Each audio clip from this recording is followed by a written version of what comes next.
awan sa pagiging diskarte sa pagiging abogado. So instead na sundin ang majesty of the law, ako nga inciting to sedition lang, gawa-gawang kwento pa, nag-surrender ako at nagpiyansa. Itong kay Luistro, nagpapakilala po na kunwari ay crusader sa Committee on Justice, yun pala, tagapagtaguyod at tagapagtabon doon sa karumal-dumal na ina-allege na krimen sa kanyang asawa, rape.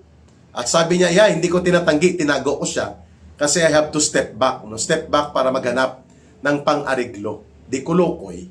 Ganyan po ang mga iba't ibang mga uri ng grupo at personalidad na nabubunyag ngayon. Sila ang pinupunduhan at ginagamit. Tama nga ang estimate, mga 2024 and 2023 nga yung mga pagpupulong-pulong na yon. At binanggit niya na kasama si Senator Antonio Trillanes, si The Big Joke Trillanes, kasama po si General Nick Torre, so mga 2024 nga yon, at kasama po ang representante ng ICC. At binabanggit po ni Ombudsman Boying Rimulya na ang layunin niya kung bakit during that time while he was the Secretary of the Department of Justice sa gobyerno ni Marcos ay para mapasiguro ang pag-turnover ng maayos na ugnayan hinggil sa pagprotekta di umano sa mga testigo, sa mga gustong magsampa ng reklamo sa ICC o nagsampa na ng reklamo sa ICC laban kay former President Rodrigo Duterte. Yun ang sinasabi ni Boying Rimulya. Pag-identify isa-isa ni Vice President Sara Duterte sa iba't ibang mga grupo na nagsama-sama at ginagamit nila Marcos at Romualdez para dito sa binaluktot at alam naman to natin marumi na laro sa politika gamit ang impeachment process. At ito ay malinaw na mayroon pong pagkakaugnay sa kasaysayan at sa mga nauna pang pangyayari kung bakit ganun na lang po at ganito ang mga hakbang na ito ng grupo ng mga tinuran ni Vice President Sara Duterte na pinupunduhan at direktang ginagamit nila Marcos at Romualdez sa grupong ito nang gagaling ang mga sinasabing pinakamalala na mga attack dogs for political demolition job hinggil sa ginagamit nilang taktika ng impeachment process. Una, pinangalanan po ni Vice President Sara Duterte ang grupong komunista at mga terorista. Ito po ay binubuo ng kanilang mga party list operators and urban operatives ng CPP, NPA, NDF na nag-ooperate sa loob ng Kongreso sa pamamagitan ng kanilang party list groups. Itong nagpapakilalang Makabayan Bloc, pero mas gustong tawagin ito ng ating mga mamamayan na Kamatayan Bloc. Ang nandyan po ngayon sa loob ng Kongreso, na representante ito ng komunistang teroristang grupo ng CPP, NPA, NDF ay ang grupo ng Gabriela NPA Lover Party List. No? Tagapag-recruit ito ng kababaihan at kabataan para sumama sa CPP, NPA, NDF. No? Itong Gabriela NPA Lovers Party List. Ang isa, ito yung kabataan NPA Recruiter Party List. No? Na dati yang si Sara Ilago na operatiba ng CPP, NPA, NDF sa kabataan ay dahil lagpas na sa edad 30 na ilipat siya ngayon bilang representante ng Gabriela dito sa CPP, NPA, NDF, Gabriela NPA Lover Party List. Sa kabataan party na recruiter ng NPA din, ng komunistang teroristang grupo, ang tinukoy dyan ay si Rene Co. At ang kanilang boss chief sa loob ng Kongreso sa kanilang kolektiba dyan ay si Antonio Tinio, si Tonchit Tinio ng Alliance of Communist Teachers. Yang mga grupong ito ay pare-pareho pong bahagi ng Kamatayan Bloc Party List ng CPP, NPA, NDF. Binanggit ni Vice President Sara Duterte ang grupong ito sapagkat matindi po ang kanilang galit at pagkatakot na rin sa isang uri ng Duterte brand of leadership sapagkat dinurog at nilabanan ni Vice President Sara Duterte at ng kanyang ama na si former President Rodrigo Duterte, ang mga grupong ito na pasimuno ngayon ng impeachment operations na binaluktot at minamaniobra upang ang laro sa political demolition job nila Marcos at Romualdez laban sa mga Duterte ay magtuloy-tuloy. So dinurog po ang CPP, NPA, NDF, pinutol ang mga pundo nila, in-expose sila ng tudo-tudo at nilabanan sila.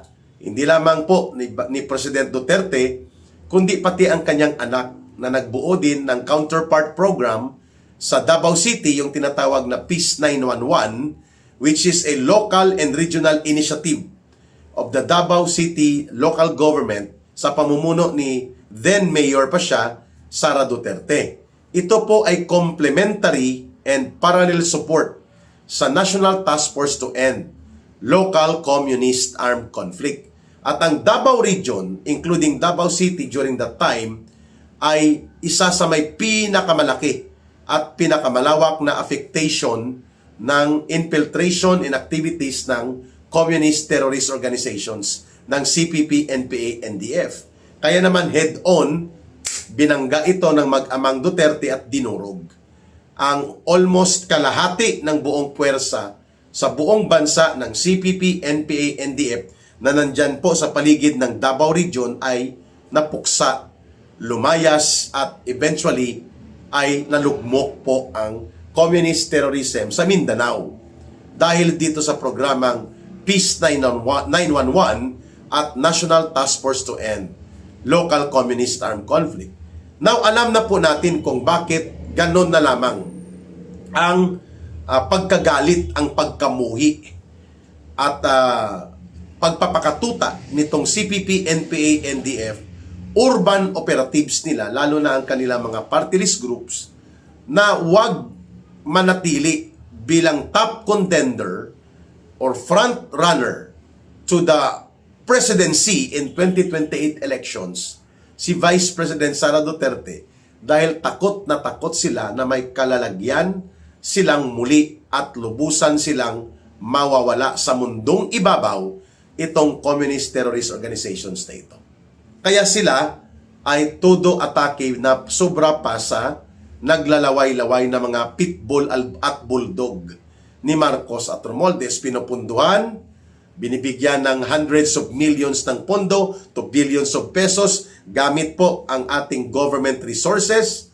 Pinoprotektahan sila na kahit sentensyado at convicted na sa Regional Trial Court, itong sila Franz Castro at sila Sator Ocampo na mga aktibong operatiba ng CPP, NPA, NDF, hindi pa rin nakakulong dahil pinayagan silang magpiyansa habang nakaapila ang kanilang kaso. At ang mga pundo na ginagamit nila sa pag-recover at pag-recruit nanggaling mismo sa gobyerno, facilitated by Marcos and Romualdez. Kaya naman po, binulgar ito ni Vice President Sara Duterte. Ang pangalawang grupo, maliban sa CPP, NPA, NDF, na siya din pong mayroong malalim na sakit ng loob at mga paghihiganti laban sa mga Duterte, itong grupo ng mga hilaw na komunista sa alyansa nila ng mga yellow and pink na mga oportunista na grupo. Meaning to say, grupo ito ni Risa Hontiveros, ni Boy Ngiwe doon sa loob ng Kongreso at nila Boy Tartar, no, ang BFF ni Hontiveros na si Ronald Lamas, and then ang grupo nila Trillanes at Dilima na yellow and pink zombies. So ang hilaw na mga komunista na grupo ng Akbayan, not Anakbayan. Anakbayan is a front organization of the CPP, NPA, NDF. Anakbayan po yun na ginagamit para mag-recruit ng kabataan at sila ay ma-convert into the CPP, NPA, NDF, Communist Terrorist Organization. Anakbayan yon. Ang Akbayan, grupo ito ng mga hilaw na komunista, mga malasado at kinilaw na komunista sapagkat wala silang direktang NPA group, wala silang armado na grupo, subalit sumasakay sila sa mga pag-atake sa gobyerno dahil gusto din po nilang pabagsakin ang gobyerno eventually at sila din ang uupo sa kapangyarihan.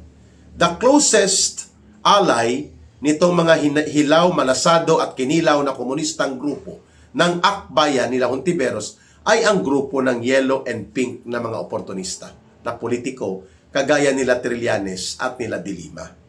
Ang motivation nila, dinurog din po ito ng Duterte government ang ganitong uri ng bulok na mga politiko at mga oportunistang nakikinabang sa sistema kung saan ang lumang politika ay nakikipagsabwatan doon sa mga nagwawasak ng ating lipunan at pati sa mga drug lords at sindikato. Kaya po, naging 8 inidoro yan. 8 Diretso Inidoro, ang grupo na yan noong panahon ng 2019 elections. At noong 2022 elections, si Risa Hontiveros lang ang nag-survive, mga kababayan, sa pagkasenador. So, itong grupo ng mga hilaw na komunistang malasado at kinilaw at itong mga oportunistang yellow and pink zombies, nagsama-sama din ito upang makinabang kagaya ng mga komunistang terorista na CPP, NPA, NDF. They have a common agenda, and that is to totally destroy and to significantly paralyze and eventually eliminate whatever semblance that remains to the political influence of the Duterte brand of leadership sa ating politika sa Pilipinas.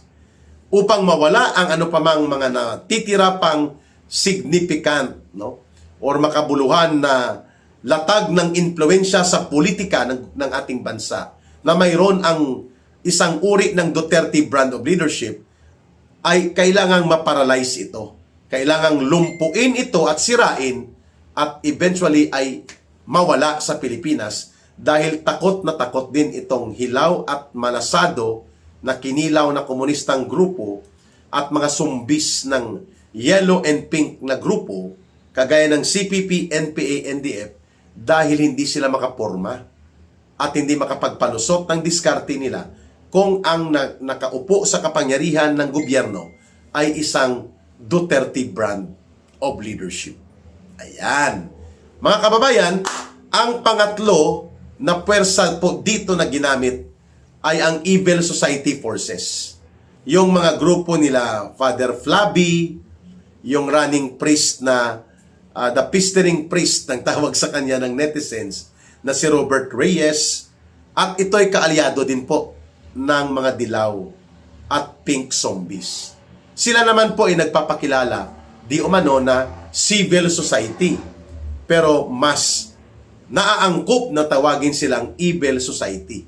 Ginamit din po sila para kunwari ay mayroong mga suporta ng iba't ibang sektor itong maruming laro ng impeachment operations in order to demolish, destroy, and eliminate the political influence at ganon din po ang posisyon ni Vice President Sara Duterte.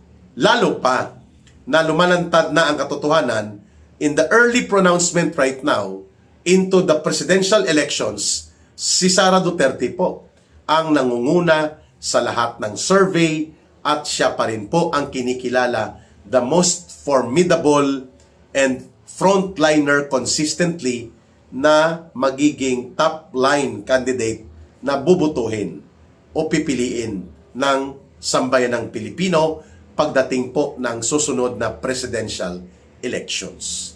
So tatlo po yun, ano? Yung komunistang teroristang grupo through their urban operatives, lalo na sa Kongreso, ay ginagamit din po para wasakin at atakihin ang Duterte brand of leadership at ang Duterte political network. And that is why they are joining forces, itong mga hilaw na komunistang terorista, sa grupo ng mga kinilaw at malasado na komunista ng Akbayan at ng Yellow and Pink zombie groups nila De Lima at Trillanes.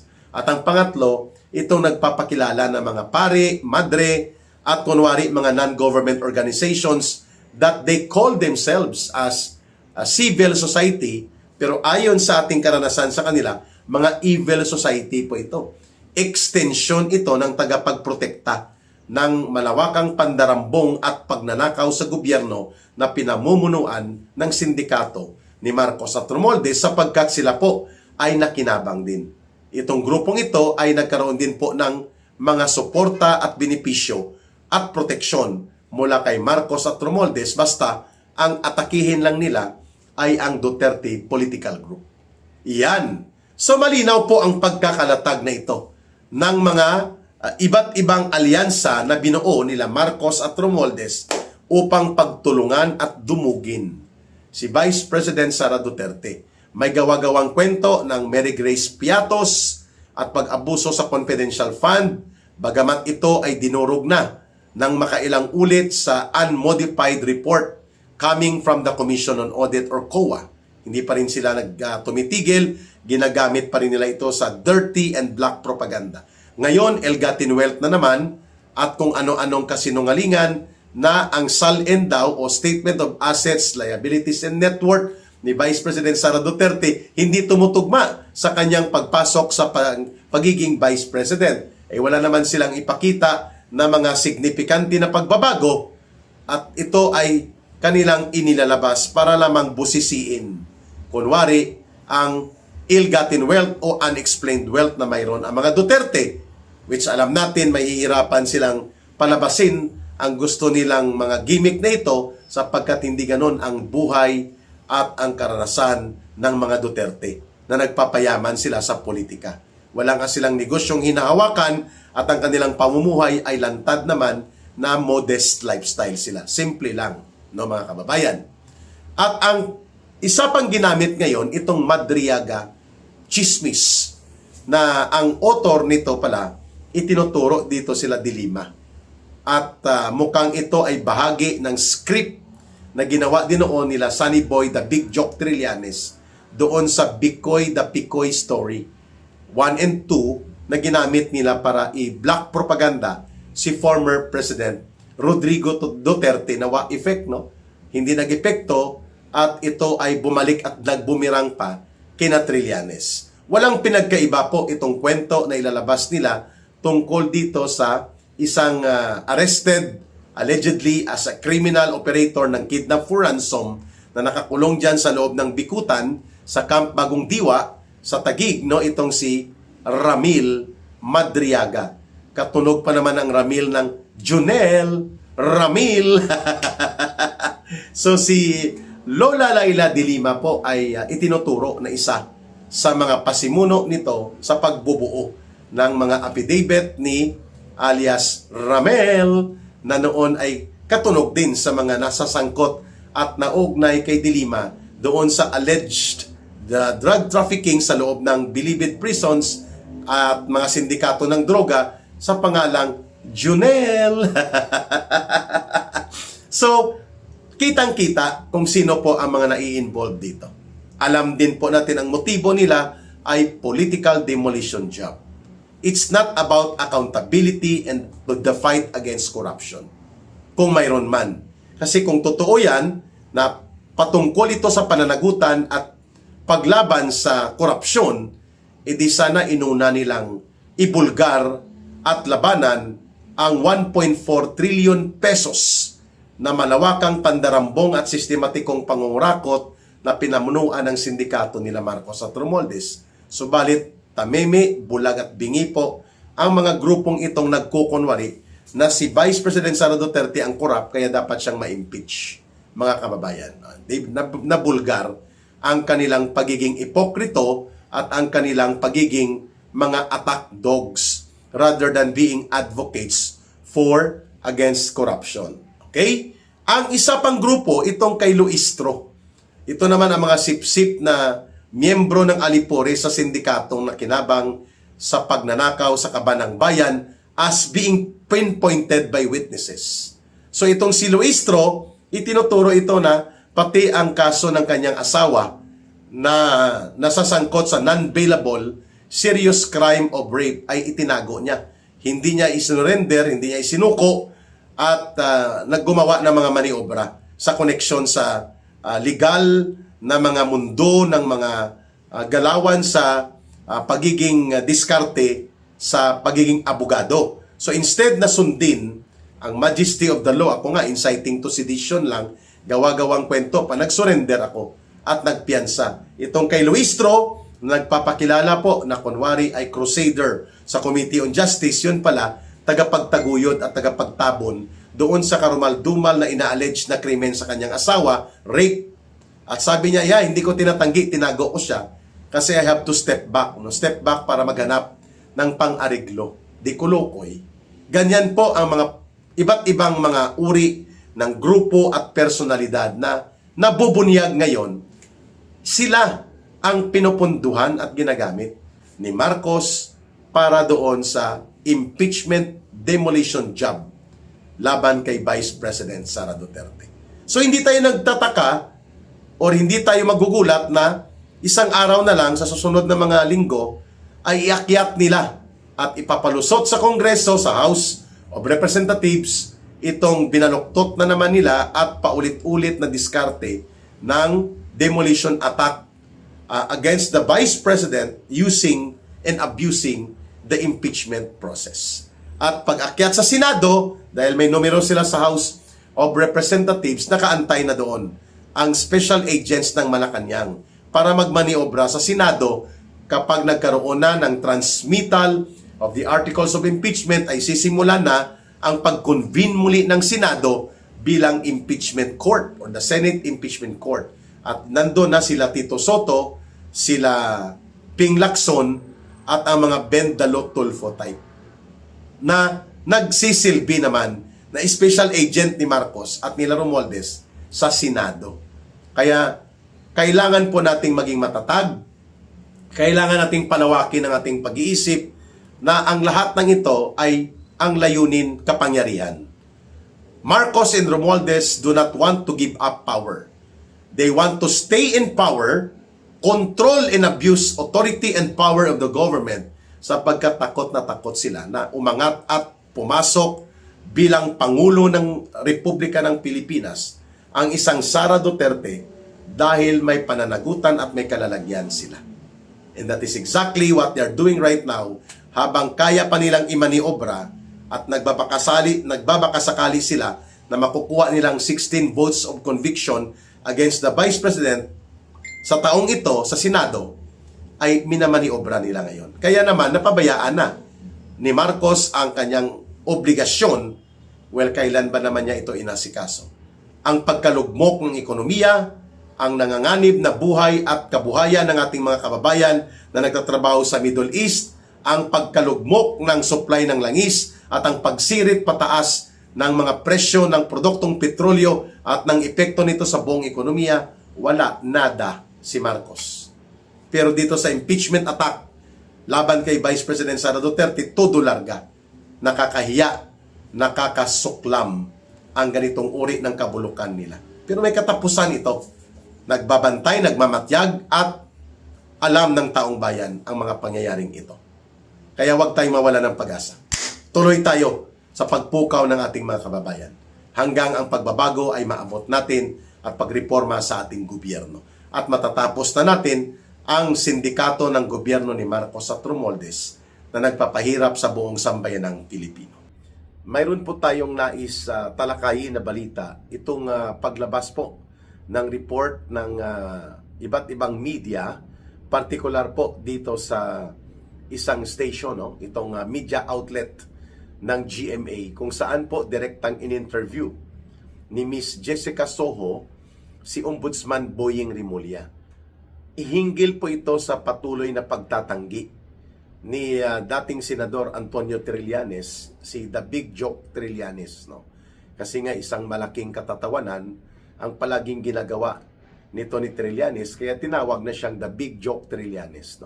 Pati sa kanyang mga failed co-data attempts, pinagtawanan lang ito ng taong bayan sapagkat yun naman pala ay kainsuka din, yung kanyang itinatakwil na pangungurakot ay ngayon niyayakap niya na rin sa kasalukuyang administrasyon ng gobyerno ni Marcos at Romualdez na siya namang kanyang protector at benefactor.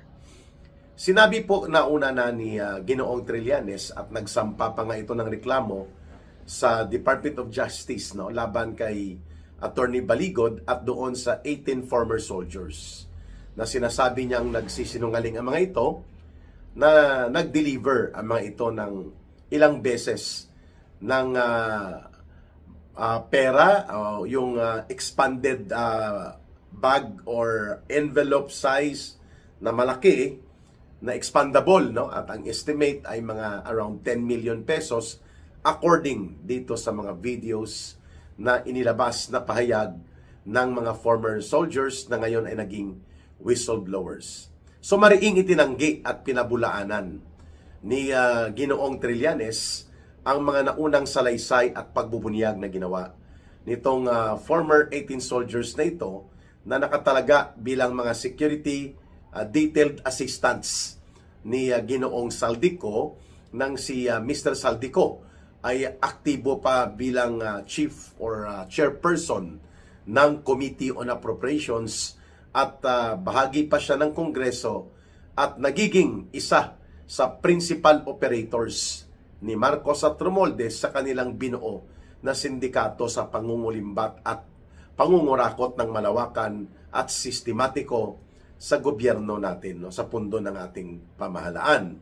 So itong mga dating sundalong ito na naging mga new witnesses ay bibigay nila ng alam sa kanilang mga pampublikong pahayag, no, in not only during the time na sila ay lumantad doon sa Club Filipino, kundi sa iba't ibang mga panayam, no, sa mga social media and other media platforms na nakakapagbigay po sila ng pahayag succeedingly mula doon sa Club Filipino.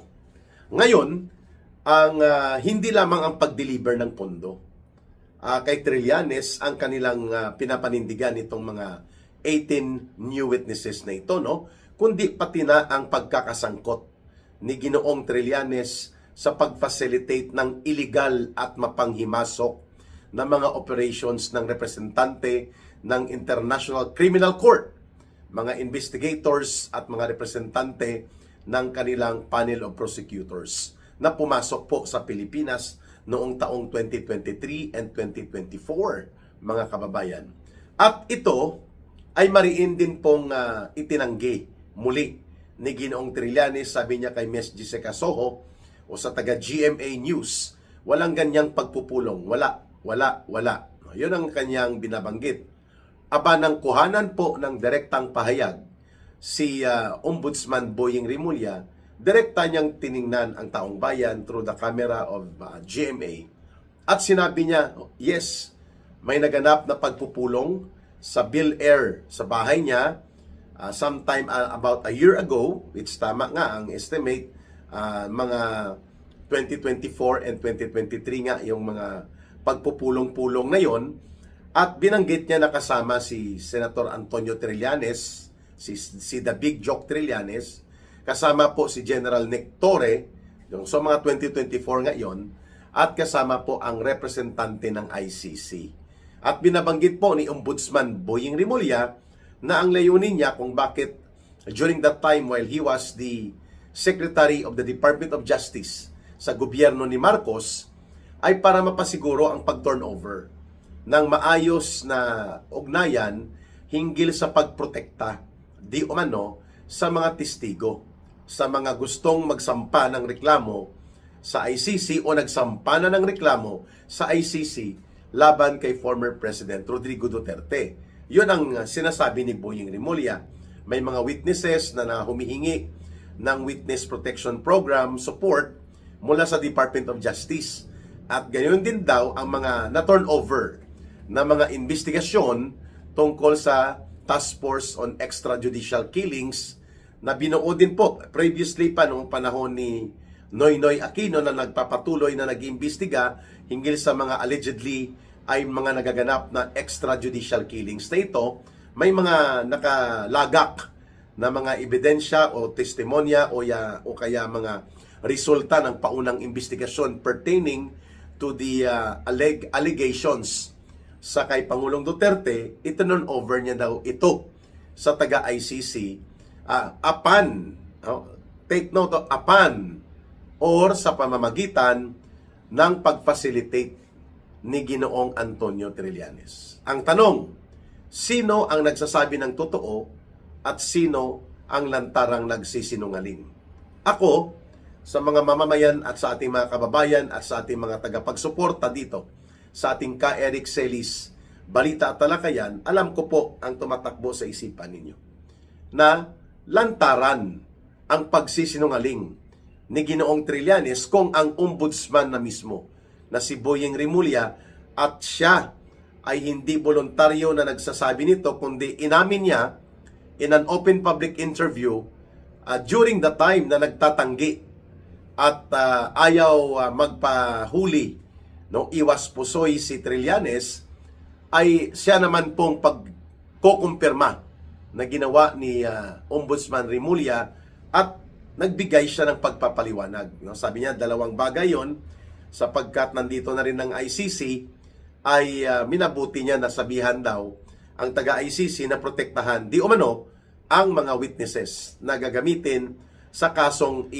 iaakyat o ipapatupad na mga reklamo at mga kaso laban kay Pangulong Duterte. Kailangan ma-preserve ang mga witnesses at the same time ang pagpreserba ng anumang mga natitirang ebidensya na hawak pa ng DOJ. Ayun. So by circumstances, it will always be logical to look at the purpose kung bakit ginawa ni Boyeng Rimulya yun. Ang sabi niya, siya na mismo nagpaliwanag. Ano pa ang dahilan na ipagtatanggi ko yan? Nangyari na nga ang pagkuha kay former President Duterte. At inaamin niya nandun si Nicolas Torre, nandun si Trillanes at ang mga taga-ICC na mga representante.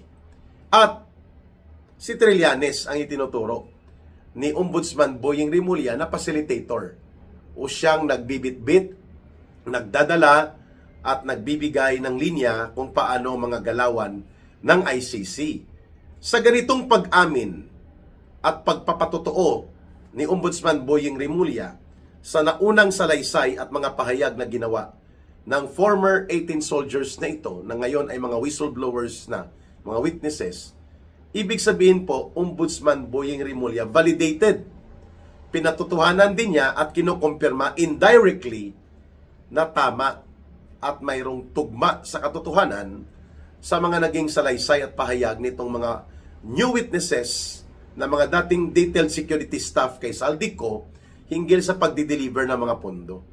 Pagbibigay ng amount reaching to an estimated $2 million or around 120 million pesos as operational support sa illegal at mapanghimasok na mga pailalim na diskarte ng ICC na pinapasok ni Marcos at nila Romualdez upang i-operate si Pangulong Duterte at hanggang sa mapadukot siya, makidnap, illegal na mapatapon sa abroad, sa Europe, at illegal na maipakulong nila ngayon dyan sa may ICC detention facility sa The Hague, Netherlands.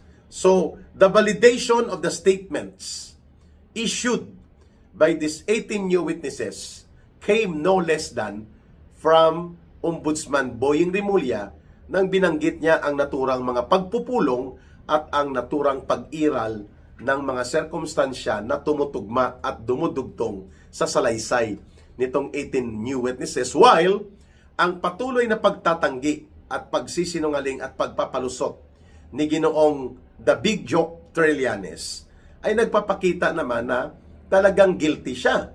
Kung titingnan natin ang sirkumstansya ng mga pangyayari, anong purpose ni Boyeng Rimulya na ilalaglag niya si Sonny Trillanes, kaalyado nila ito. Manok at bata-bata ito ni Bongbong Marcos Jr. at ni Romualdez sa kanilang mga operations sa pagpapalusot at mapanghimasok na pangingialam ng ICC. Si Trillanes ang nagsisilbing de facto ambasador. Pag sinabi pong de facto ambasador, parang ambasador, pero hindi naman ambasador. Yun pong ibig sabihin ng de facto. No? Hindi impacto, ha? Iba po yung impacto. De facto. D-E, tapos space, facto. F-A-C-T-O. De facto, meaning to say, informal, by virtue of acceptance of the situation, siya po ay kinikilala parang informal na consultant, at the same time operator, na kunwari ay special ambassador di umano ni Marcos at ni Romualdez papunta sa ICC. Bakit Marcos at Romualdez? Kasi itong dalawang itong magpinsan, sila po ang pasimuno sa pagpupundo. Kung bakit nagkaroon po ng magarbo at pinunduhan ng todo na operations si Trillanes dahil sanctioned, protected, and funded pala nila Marcos at Romualdez, not from their own pockets of money, but rather mula doon sa pinartidahan ng pinangulimbat na pondo ng gobyerno, mula doon sa pinalusot at kinukurakutan at kinukulimbatan nila na mga proyekto, particular na ang pinagkakitaan sa pinagnanakaw ng mga so-called flood control projects, supposedly, na halos ghost projects po mga ito.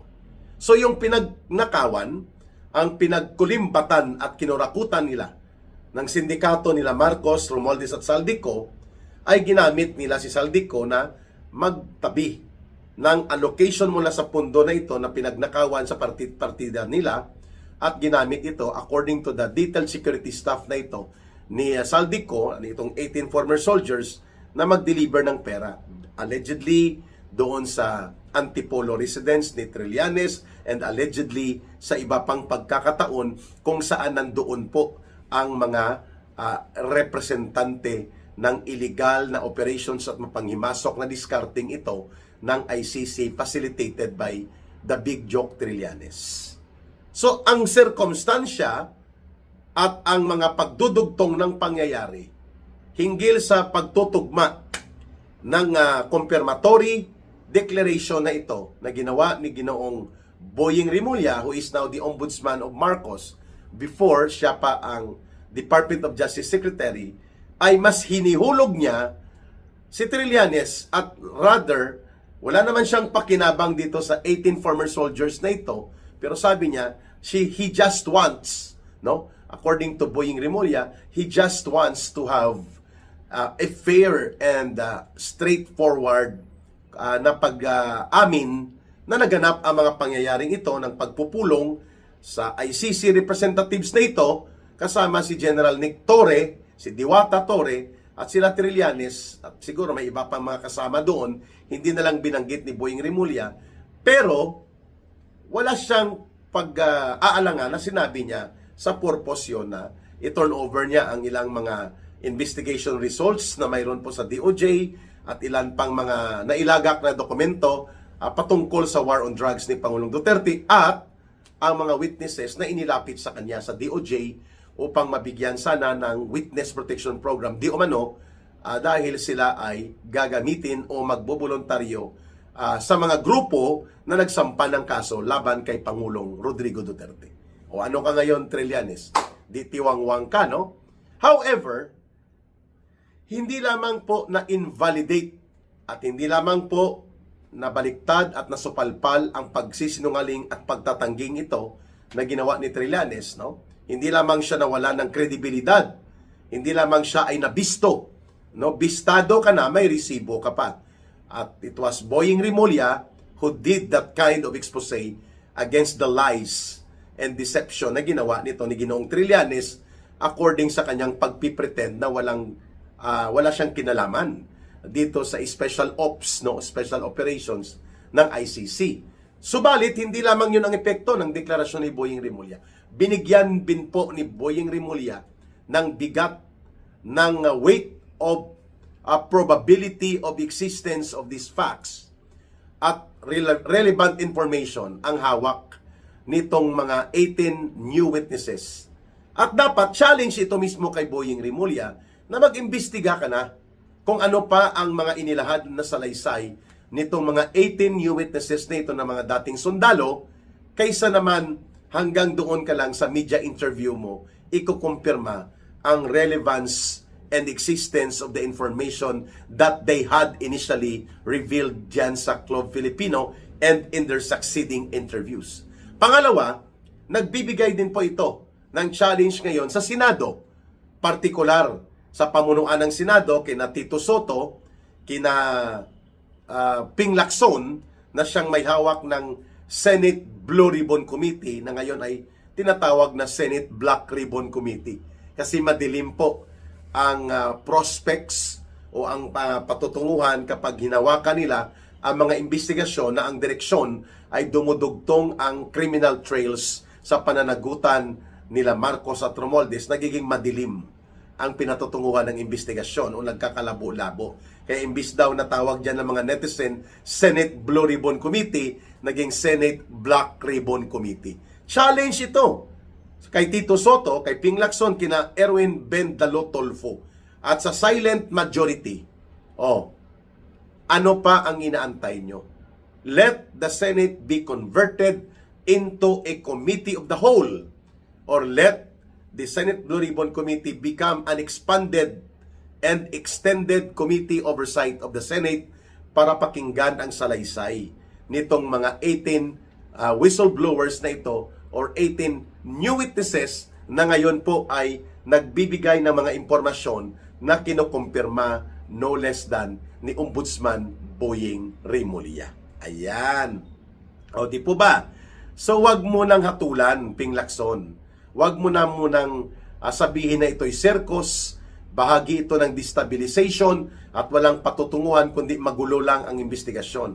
Una sa lahat, hindi ka pa nag-iimbestiga, you are already making a conclusion. Ano ang tawag po dyan? Ang tawag po dyan ay premeditated bias, preconceived prejudice. Kasi alam mo na kapag sinimulan ang investigasyon, marami pang detalye at marami pang mga salaysay at iba't ibang impormasyon ang hindi mo makokontrol na sasambulat po sa pagkakaroon ng criminal trails pointing to the existence of Marcos and Romualdez bilang totoong mga masterminds. Hindi lang si Saldico ang nag-operate nito. At pati na rin po ang illegal na pag-operate nila sa ICC kung saan kinumpirma na rin po mismo ni Ginoong Boying Remulla na nangyari nga ang mga naturang pagpupulong, ang naturang illegal, bogus na mga case build-up sapagkat nangyari po ito lahat at the time na ang ating membership sa ICC at ang ating commitment to the Rome Statute ay wala na pong visa noong March 2019 pa. Mga taon na na-involve ito ay December 2023 rather, at yung sa October 2024, mga kababayan. So, malinaw na ayaw nila talagang buksan ang investigasyon sa 18 na mga new witnesses na ito at mayroon pang 10 o mahigit pa na handa ring tumistigo at magsagawa ng salaysay sapagkat sasambulat po sa pagmumuka nila Marcos at Romualdez at ng kanyang mga alipores na sindikato ang napakalawak na mga galamay kung paano pinagparti-partihan, pinakinabangan ng mga mandurugas na mga miyembro at alipore sa sindikato ni Marcos at Romualdez ang naturang pinakamalaking pagnanakaw at sistematikong pandarambong sa kabanang bayan since the time ng tatay ni Marcos Jr. na ang diktador na si Marcos Sr., the greatest robbery of the government by the government itself ay nangyari ngayon sa anak ng diktador na si Marcos Sr. sa katauhan ni Bongbong Marcos Jr. Ayan. So abangan po natin ang iba pang mga pagbubunyag na may kaugnayan dito sa pinakahuling balita ng paninindigan na pahayag ni Ombudsman Boying Remulla hinggil po sa mga naturang kabuluhan at pag-iral ng impormasyon hinggil sa involvement ni Trillanes sa illegal na operations ng ICC at sa movement ng mga pera mula doon sa pinagpartihan, sa pinagnanakawan na pundo ng ating mga proyekto ng pamahalaan na siya namang pong ginawa ni Ginoong Saldico when he was still part of the inner circle ng sindikato nila Marcos at nila Romualdez. Ayan.